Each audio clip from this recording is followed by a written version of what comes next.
Welcome to the Catalyst Sale Podcast. Many of us struggle with sales. This could be to a lack of confidence, lacking comfort, or just not wanting to be salesy. We want to help our customers. We know that we can, but we complicate the process.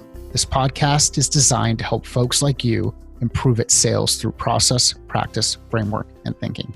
This is Mike Simmons. I'm the founder of Catalyst Sale. Justin Rohner joins me on the podcast today to discuss entrepreneurship, mindset, and gardening. Justin's the CEO of Agriscaping Technologies and the director of the Queen Creek Botanical Garden. Justin, thanks for joining me on the podcast. Hey, you're welcome. It's been a while since we met at the Queen Creek Entrepreneur Week event that happened. God, that was in February because it was right around Valentine's Day, and it seems like a lot's happened in the world since then. Yeah, back then we could shake hands. Now who knows what we're going to do? The air foot tap or the shoulder or the elbow, whatever we got, right? It's one thing it's doing is it's pushing our level of creativity. Everybody's coming up with new creative ways to interact with folks. Yeah, we got to be more creative. If you haven't been turning on your creative muscle lately, it's in for a pretty good workout. Time to wake it up. So I'm going to dive just right into it. So from an entrepreneurship perspective, where does creativity come into play? Well, I think it's vital. It's probably the first thing you got to wake up with in the morning, especially in times like these where there's a lot of unknowns.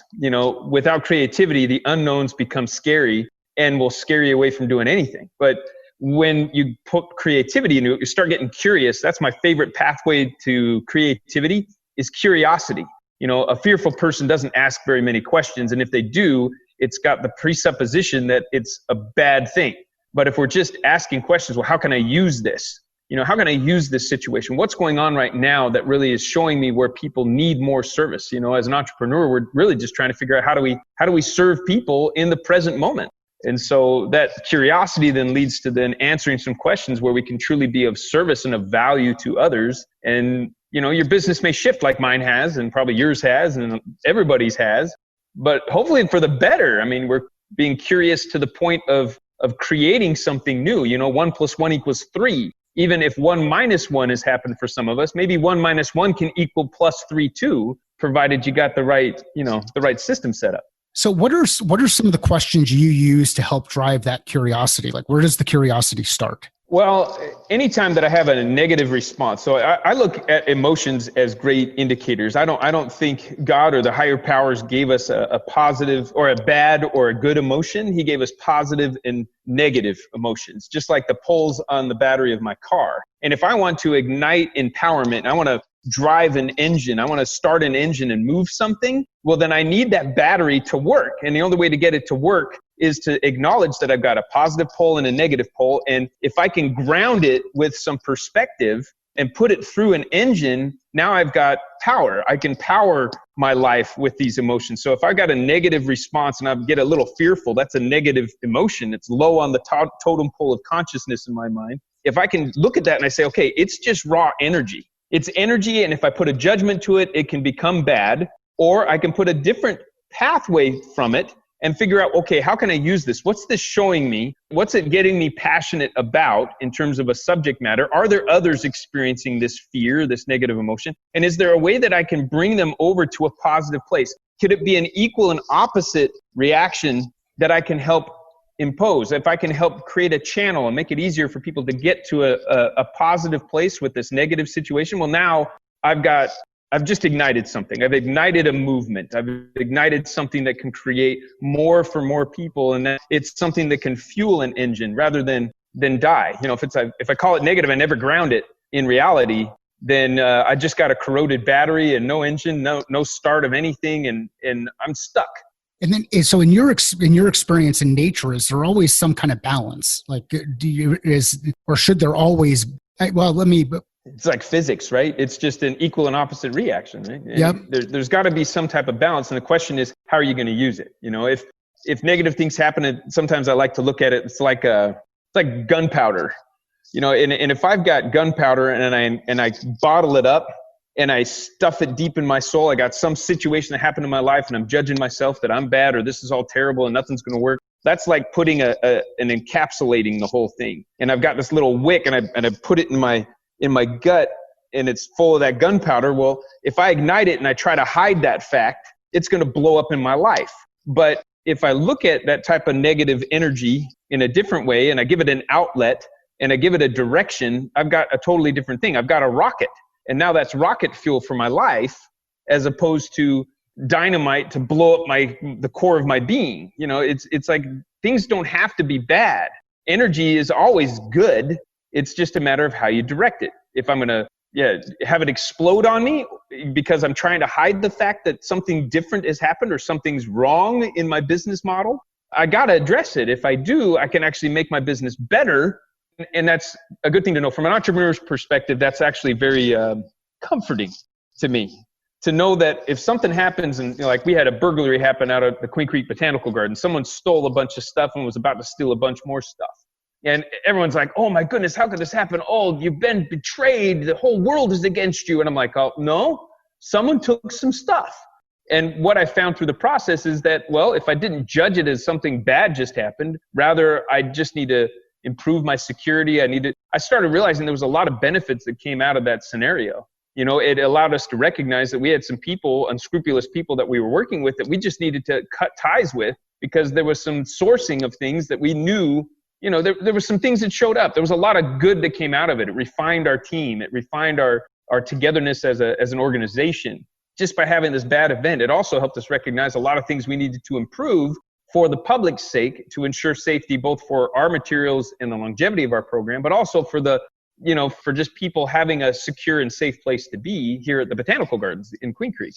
Yeah, if I go back to my days at ASU when I was in working on my liberal arts degree in psychology, so like really low level, just I made it through, got my diploma. One of the things that I took away from it and just always remember and always go back to is the fundamental error of attribution. And the concept there is that if I'm walking down the street and I trip over a stick, it's the stick's fault. If I'm walking down the street and I see somebody else walking down the street and they trip over that same stick, they're a klutz. And it's, to me, what you're talking through is another reminder of the importance of mindset and perspective.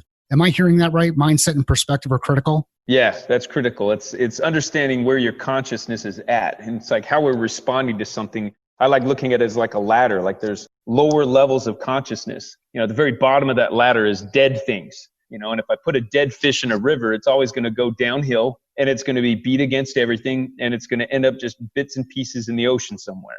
But if I go one up from that, one up from dead things is fear. It's fear. It's way down there. It's creating a lot of problems. It's nearly dead in terms of contributing to the world. A refinement of fear is anger. And so if someone's angry about something, well, they're afraid of something. So we keep walking up this ladder of consciousness, and we start finding these transition points of curiosity. Curiosity can transition us. Then we get up into humor, and we get up into creativity. We get up into love. And now we're talking from a different place in our consciousness, that once we're aware that we're on a ladder somewhere, we can actually choose to jump up the ladder and now readdress a situation from a higher level of consciousness, which then gives us better solutions to the problem. We'll find a solution from an angry point, but it might put us in jail. Awesome. And that's kind of how I like to look at it. It's a ladder. Just climb up, acknowledge where you're at, and climb up the ladder. Don't get stuck. So how does that apply? And I know, so background on Justin, he's the founder of Agriscaping Technologies, founder and CEO of Agriscaping Technologies. So Justin, how does this relate when you think about building a garden or looking at building living things? How do these concepts apply there?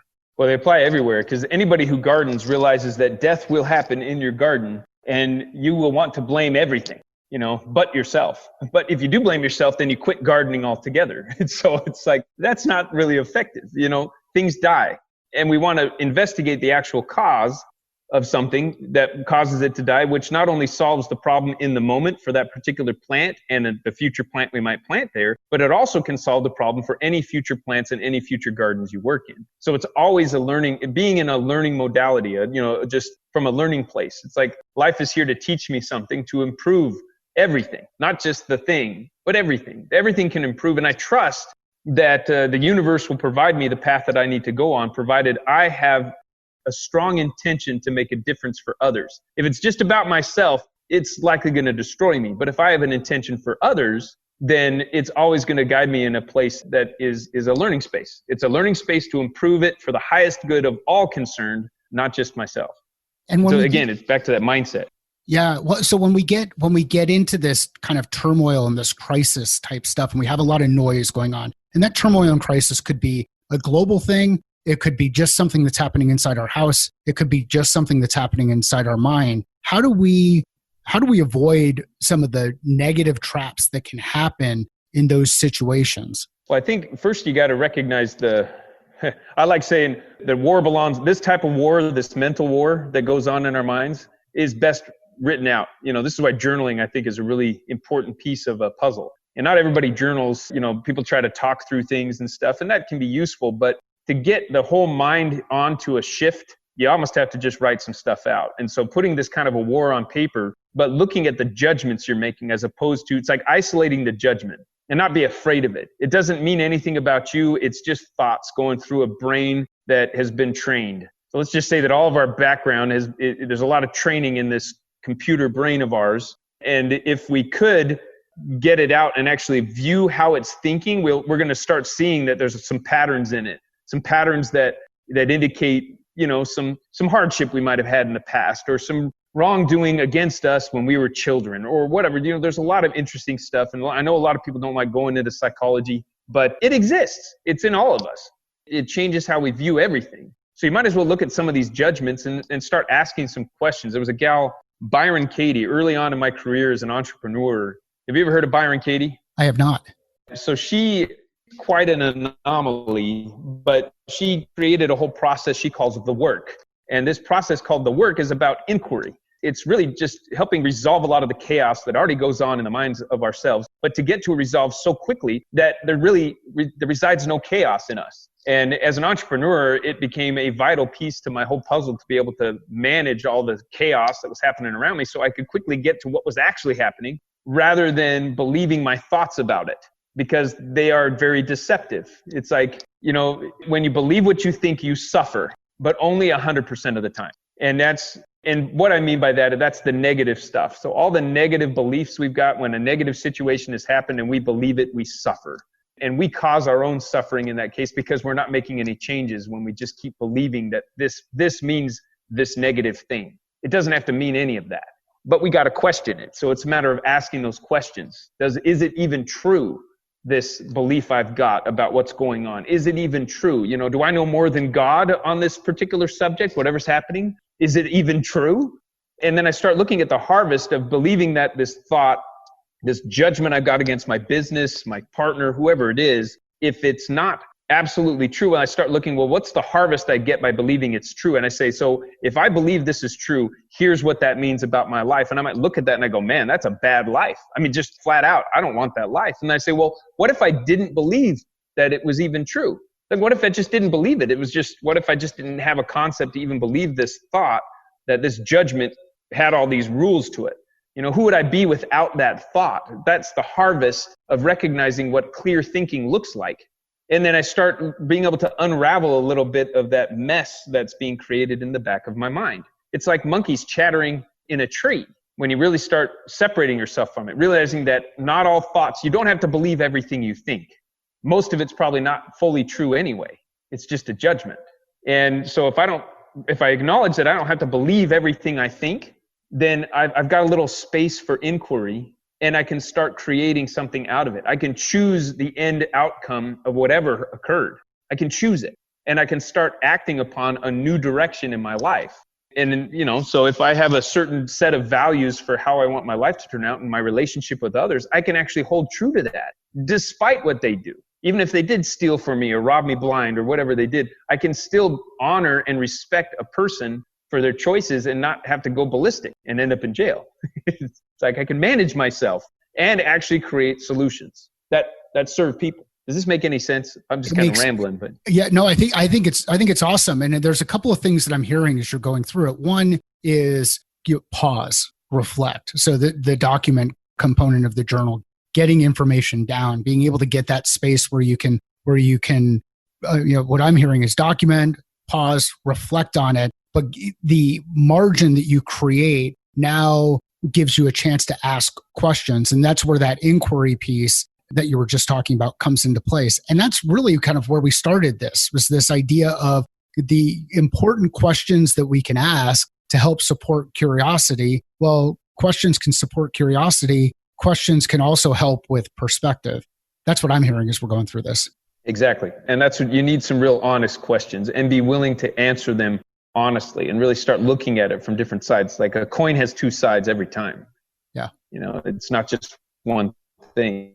So anytime we pigeonhole ourselves into just one way of looking at it, that's where we get in trouble. When you think about the two sides of the coin, and we've talked about a couple of different models here, which I think are really interesting. For those who are a bit more mechanical, there's the model related to machinery. For those who are a bit more physical, you kind of see the modeling that shows the two different sides, the two different sides of a coin.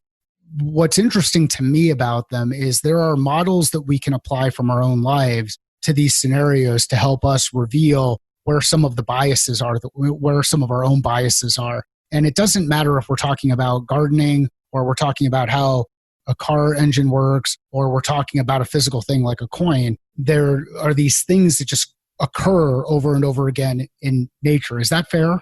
Yeah, things repeat. I mean, that's what I like to look at it as. It's like negative situations will repeat in any life who has not resolved them. Once it's resolved, you may find it never showing up again.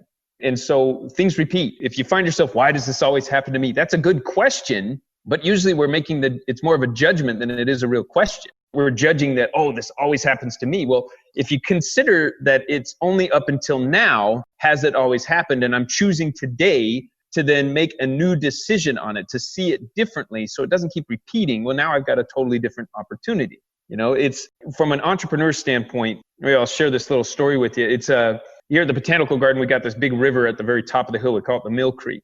And, I grew up in a family that we lived on food stamps and, Bishop's Storehouse stuff, a lot of handouts for most of my teenage years due to unemployment for my father. It was rough. So I grew up with a lot of scarcity in my life. And ironically, I had my sister out here working with us, helping us on this Mill Creek, and we were watering some trees up at the top of the Mill Creek.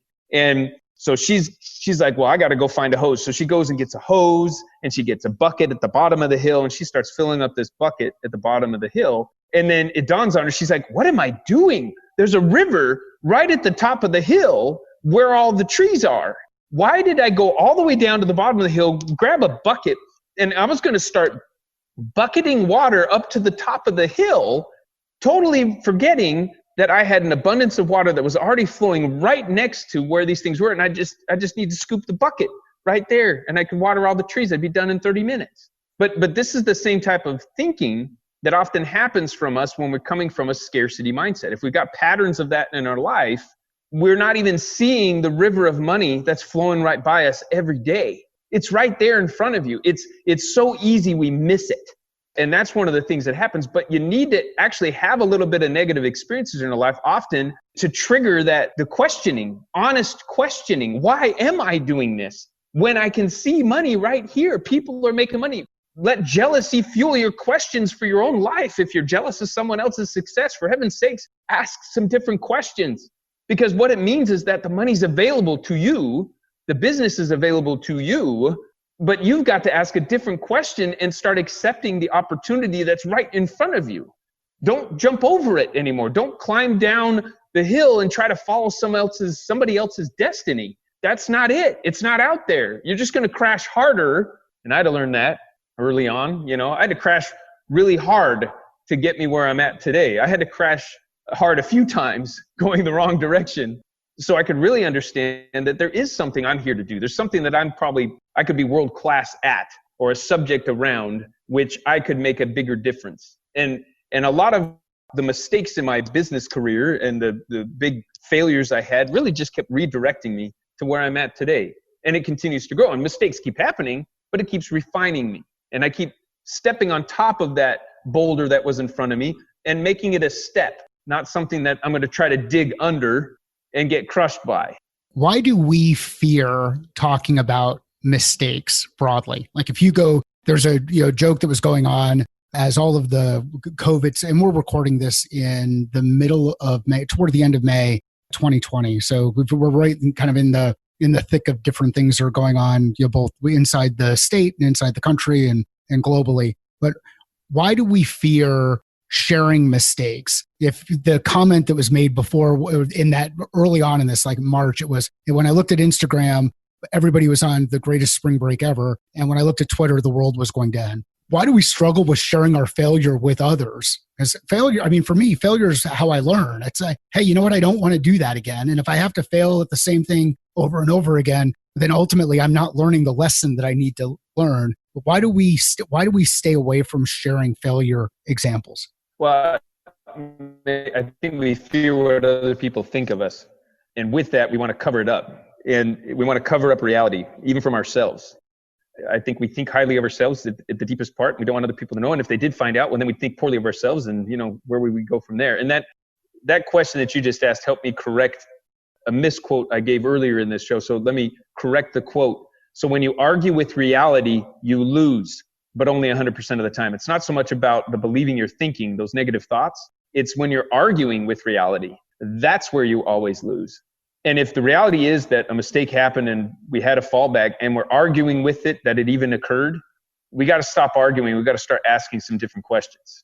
And it's that argument that stymies us. It's the outward blaming of others. It's like when we become that, because that's us being a victim rather than an owner of our life. We want to own the life. It's the owner-victim distinction. When something happens, you can choose to be a victim or you can choose to be an owner. A victim blames, an owner creates.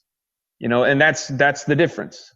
And there's a different language of victimhood. Victims are always blaming other people for things. They're always looking for a way out. Someone that's just what victims do. But an owner is more creative. It's not things happen to me. It's like things are opportunities. Like, how can I use this? Rather than why does this always happen to me? It's how can I use this? It's like, there's a flow of energy in my life. How do I channel it? It's a negative energy. It's a big one. So we can be secretly excited when something goes wrong. When you really get this, you can be secretly excited, like ecstatic. It's like, something big is about to happen. Why? How do I know this? Because something big and bad just happened. So something great is bound to happen. I got to figure this out. I got to see where things are shifting. Where are people being directed? There are businesses now that are astronomically more successful now than they were just 3 months ago. Anybody that was producing ventilators before, no one even knew that they existed. Now, even some of the biggest companies in the world are now producing ventilators and making billions of dollars off ventilators and, face masks and, cleaning solutions. Empty shelves because people bought stuff. That's the other thing to think about. Grocery stores have had empty shelves in a variety of areas because people bought more stuff, so much so and so fast that they couldn't replenish the shelves, but they've been doing that and they still end up going empty in some cases. That's big business for some people, isn't it? Right. Yeah. I think the cool thing as we're talking through it is just being reinforced over and over again as we're going through this is how important it is to shift your perspective. And I'd like to get into what you're building in Queen Creek. So now we're getting to kind of in the general neighborhood. This is our community, and we've got this great community of folks that are here. And that's how we met each other, was through a community event focused on helping entrepreneurs locally. So you've gone through this model of, hey, I'm going to get back to doing some things that I really enjoy doing, and I'm going to garden. I'm going to put a garden in front of my house, to now I'm going to put a garden in the entire community. And the design and the modeling of the Queen Creek Botanical Garden to me just sounds absolutely awesome. It's an edible garden. It is designed based on types of gardens that you would see globally. Can you talk a bit about what you're building, why you're building it, and how it's all kind of come to be? Well, it's if you go to qcgardens.org, that's a great place to kind of see the progress. You can come, taste the beauty is what we like to say, because it is the world's first all edible botanical garden. And so combining the best of productive agriculture and with some new technologies associated with that, with the best of ornamental landscape. So you think of the beautiful botanical gardens that are out there in the world, and we've basically created themed demonstration gardens throughout the space here And we've got a production garden, kind of more traditional, but contemporary design styling. We've got an English garden theme. The main theme tree in the English garden is a lot of apple trees. And here in Arizona, people probably don't realize we can grow 30 varieties of apples here. And it has a lot to do with microclimate technology. That's something that we developed at Agriscaping to help us better utilize the spaces that aren't ideal for growing things, which with the shrinking backyards, no one's got full sun space like the farmers do. You know, they've got a neighbor that's 5 feet away with their 2-story house. And so they don't have full sun. So what is that sun and what's that light and how do I grow there? That's some of the technology we built, but it allows us to then create and be creative with much smaller spaces and produce almost 100 times more food than a traditional farming environment actually has. So we got English garden, we got an Italian garden, a French garden, a Mediterranean garden. We've got, it's kind of a Brazilian and Indian tropical garden. We got a Vietnamese garden, a Japanese themed garden, and we've got this vertical garden space. We call it the hillside vertical gardens, where we're taking a lot of these vertical gardening technologies and showcasing them in very beautiful ways. And we've got a large 2.5 acre lake. And that lake system, we really created a very self-sustaining system. We've got, it's well fed from a very well-charged aquifer. So we have our own well. We got solar cells pulling the water up. It helps refill the lake. The lake, 16 feet deep, keeps it nice and cool in the summertime. Like even though we've been in the hundreds, the temperature of the water is still around 79. And in the winter, when we had it running, it was the coldest it got was 62, even though the air temperature outside was in the low 30s, high 20s. And so we're able to moderate the temperature, but that water is what we use to then feed and water all of our plant life and all the stuff that we're producing here at the Queen Creek Botanical Gardens. So it's a very self-sufficient system, and it uses aquaponics. So we have fish in there. And so the fish obviously do their thing. It waters and feeds the plants. We'll have tilapia. We've got catfish in there now. We'll be doing freshwater shrimp. That'll be coming in actually this week. And we've got a water wheel. So part of our waterfall system goes over a flume. And we got this 1880s technology water wheel that powers a pecan cracking machine. And we're adjacent to a 3,000 tree pecan orchard that we have the rights to be able to go and take those and be able to harvest those pecans and crack those pecans. But it's all going to be running off of a water wheel, recovered energy from our aeration system, essentially, that is a beautiful flume and water wheel. And then we'll also have some grinding machines for grinding down wheat and mesquite bean flour mill and stuff. All this machinery, all running off of this reclaimed energy from the water wheel. So there's a lot of really fun stuff going on out here. It's a combination of a lot of entrepreneurial efforts. On site, we'll have a lot of cool stuff. We'll have a couple different restaurants. There's 3 sites for restaurants. We teamed up with Fat Cats. So we'll have a movie theater that's just off site, right. Actually, it's part of our master plan. And we'll be feeding them some really rare popcorn varieties that they'll be integrating into the popcorn at that movie theater that's grown right at the Botanical Gardens. We have a CSA. So community supported agriculture is what that stands for. So CSA boxes, so people will be able to come and pick up freshly grown produce that was picked that same day and be able to deliver it right there. We got a year-round fruit forest that we've been growing on and building for the last 2 years. We've been planting trees and growing these fruit trees. So in a couple of years, we're going to have year-round fruit available to the people within our CSA. Got a commercial kitchen so people can come and harvest food from the gardens, test out new recipes and other things, and test market them in our grist mill, our little market space, so they can test stuff out. I mean, it's a lot of crazy stuff going on out here. And I just started going on and on. How am I doing, Mike? Is this a good explanation of what's going on out here? I think it's absolutely awesome because it highlights the community and the system and how they interact with each other and connect in different places, whether you're talking about it from the garden perspective and the design that went into the garden to have it be self-sufficient and feed into each other, or even just getting into some of the local businesses out here that are getting involved and are a part of it. And I think the thing I'd like folks to take away, just to really hit the point home, there are opportunities like this inside your communities. I mean, Justin and I live in the middle of the desert in a place called, I'm on the Gilbert side, he's in the gardens in Queen Creek, but we're in the middle of a desert that is, at one point was orange trees and pecan trees and cattle. And not a lot of people think of gardens when they think of the desert. A lot of people, I would imagine, think of rocks and stuff you climb over, which I like doing in the Jeep. But as we get all of this together, there's this community that helps continue to build the community. And each of those things with contribution and creativity can help each other grow. And it's not that there's a small pie that we've all got to pull away from. It's a pie that will continue to grow bigger as more people contribute to it. So that's the message I hope folks hear when they think of this, and expanding your communities, expanding your networks, expanding the garden that you're creating, expanding business. What do you think, Justin? Yeah, I'm with you. I think the nature of a strong economy is expansion, which means that there's an unlimited capacity for new ideas and new opportunities. It's not a pie. It's not something we're slicing up and trying to divide out. It's a flow. It's a movement. And the more you move, the more you flow, the more you serve, well, the more that flows to you, and the more that you have then that you can flow. And these synergies happen all the time. It's like all these different businesses that are involved in the Queen Creek Botanical Gardens, wouldn't happen without somebody moving forward and taking a step. It took us designing a concept, and then it has attracted a lot of the other people saying, hey, we want to bring a health clinic to you. So we've got an organization wanting to bring a health clinic to us now as well.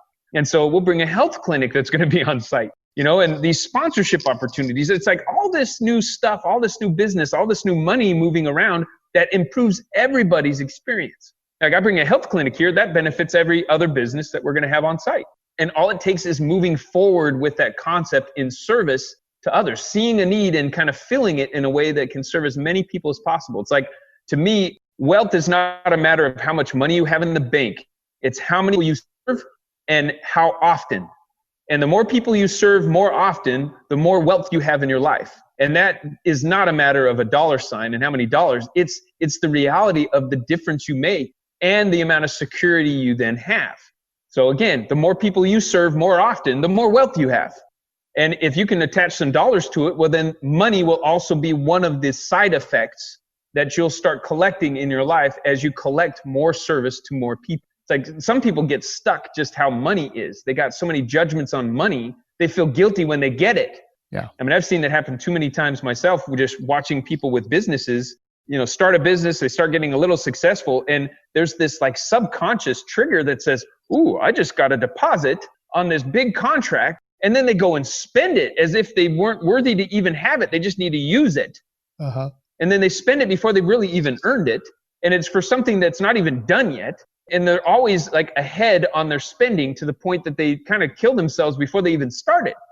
Like, what are you thinking? It's like, oh, it's not about the money.